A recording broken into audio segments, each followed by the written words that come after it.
Hinamon naman ng isang ekonomista ang pamahalaan na maging tapat sa publiko sa kinakaharap na problema sa supply ng langis at sa napipintong food crisis. Sa ngayon kasi, tila problema na rin sa pamahalaan ang komunikasyon na nagdudulot ng pagkalito sa taong bayan sa tunay na plano.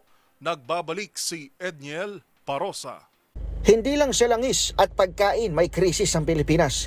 Mistulang may problema rin umano sa komunikasyon ng pamahalaan sa gitna na nangyayaring tensyon sa Middle East.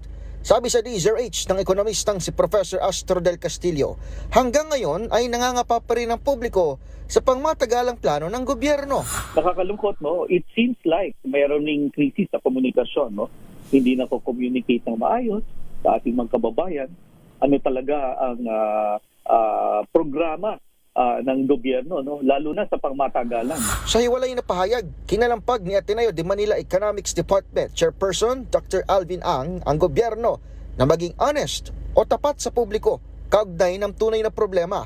Hindi na umano limitado ang krisis sa mga tangke ng gas dahil napipinto na ang food crisis. Kasunod dito, inihambing pa ni Ang pamahalaan ng Pilipinas sa Singapore na pinagana na ang kanilang Homefront Crisis Ministerial Committee ang parehong tanggapang nanguna sa maunlad na bansa noong Asian Financial Crisis at kasagsagan ng COVID-19.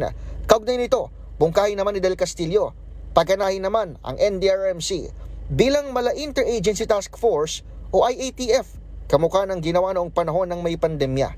Sa ganitong paraan, hindi umano malilito ang taong bayan sa messaging ng pamahalaan at hindi rin naasa ang masa sa mga nagpapapoging politiko. Kaso lang naka-geared up yan sa natural disaster, no? Gawin na natin pati man-made. Hindi na natin kailangan i-reinvent the wheel. No? Sila na ang mag-communicate sana properly. Hindi na yung mga communicator na medyo may halong aminin natin, no? Hindi naman tayo namumulitika. May halong politika.